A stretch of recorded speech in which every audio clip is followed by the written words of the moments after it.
My phone buzzed at 11:47 p.m. Her name flashed on the screen. My ex-wife. 1 year of silence, broken by a single message. "We need to talk, urgent." I stared at it, thumb hovering. For a moment, old memories tried to crawl back, arguments, cold nights, the day she walked out like I meant nothing. I almost replied, "Almost." Then I looked across the table, at the woman sitting in front of me, her sister. She smiled, completely unaware of the storm about to hit. I typed slowly, "Another time.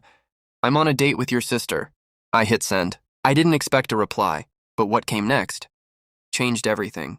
Because the next morning I found out why she really texted. And trust me, she should have never reached out at all. If you've ever been betrayed, underestimated, or completely dismissed by someone who thought you'd stay broken forever, this story is for you. Hit like, subscribe, and get comfortable. Because what happened next is one of the most satisfying reversals you'll ever hear. The divorce wasn't loud. No dramatic courtroom scene. No shouting matches. Just quiet cruelty. She, my ex-wife, had already checked out months before I even realized it. The late nights with friends. The phone she guarded like a secret. The emotional distance that grew wider every day. I kept trying. She stopped caring. When she finally said, "I don't feel anything anymore," it didn't sound like guilt. It sounded rehearsed. That's when I knew. I wasn't losing her. She had already replaced me in her mind. The papers were signed within weeks. She left with the house, the furniture, and the satisfaction of being the one who moved on first. I was left with silence. And something else. Something she never noticed. Clarity. In the months that followed, I rebuilt myself. Not dramatically. Not overnight. Just steadily, work became my anchor. I started focusing on things that didn't lie, didn't cheat, didn't pretend, and somewhere along the way, I met her sister. It started casually. A few conversations at family gatherings I couldn't avoid. Then small talks turned into long ones. Then laughter. Then dinners that weren't planned, but always extended. She was nothing like her sister. Warm, honest, present. Where my ex was distant and calculating, her sister was real. And for the first time in a long time, I felt seen, not used, not tolerated. Seen. We didn't rush anything. There was hesitation at first, on both sides. The history was complicated, and neither of us wanted to disrespect the past. But life has a strange way of balancing things, and eventually, we stopped pretending not to feel what was already obvious. That night, the night she texted, was supposed to be simple. A quiet dinner, nothing more. Until my phone lit up. Urgent! Even her choice of word felt dramatic, like she still believed she had the right to interrupt my life. I remember glancing at her sister sitting across from me. She noticed my expression. "Everything okay?" I smiled slightly. "Yeah, just someone from the past." I didn't show her the message. I didn't want to bring old chaos into something new and honest.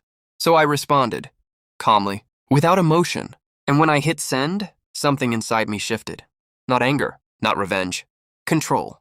For the first time since the divorce, I wasn't reacting to her. I was choosing myself. But what I didn't know yet was that my message had already set something much bigger in motion.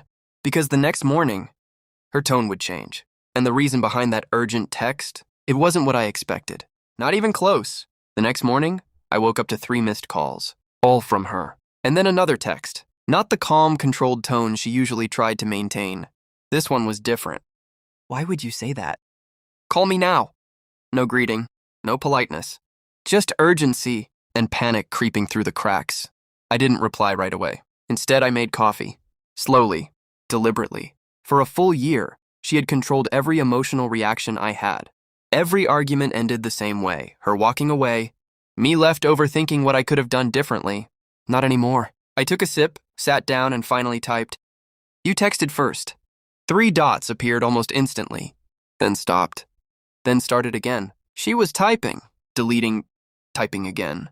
Finally, she called. I let it ring. Twice. Then I answered. Her voice came through sharp, shaky, but trying to sound composed. "What do you think you're doing?" I leaned back in my chair, calm. "Having coffee." Silence. Then her tone snapped. "With my sister?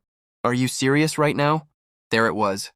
The real reason. Not urgency, not concern. Control. She wasn't calling because something was wrong. She was calling because she felt replaced. And for someone who had already moved on publicly, privately, that realization hit harder than anything she expected. "You don't get to do that," she continued, her voice rising. This is not okay." I let her speak. Let her words fill the space she used to dominate in every conversation we had. Then I said something she wasn't prepared for. Interesting, I said quietly. Because when you moved on before the divorce was even final, you didn't seem to care what was okay. Silence. Heavy this time, the kind that carries truth she couldn't talk her way out of. She tried to respond, but her confidence cracked. This isn't the same. It is, I interrupted, still calm. The only difference is, now it's not you in control. Another pause. Shorter this time, fragile. You planned this, didn't you? She asked, her voice dropping. I almost laughed. No. A beat. I just stopped waiting for you. That was the moment everything shifted. Not because I yelled. Not because I insulted her, but because she realized something she never expected. I had moved on. Completely. Not out of revenge, not out of spite, but out of growth. And her sister, who she had always seen as secondary, irrelevant, was now part of the life she no longer had access to. Her breathing on the other end changed. Slower, unsteady. The control she once had, gone. I just wanted to talk, she said finally, almost smaller now. I paused, then replied, We already did.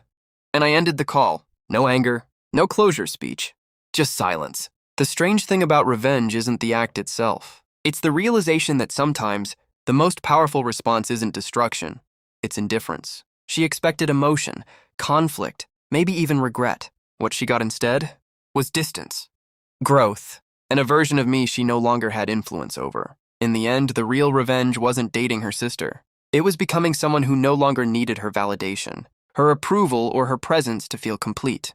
Because the moment you stop chasing closure from the person who hurt you, you already win. If this story hit differently, hit the like button and subscribe for more real, emotionally intense revenge stories like this. And tell me in the comments, have you ever had a moment where someone realized they lost control over you? I'll see you in the next story.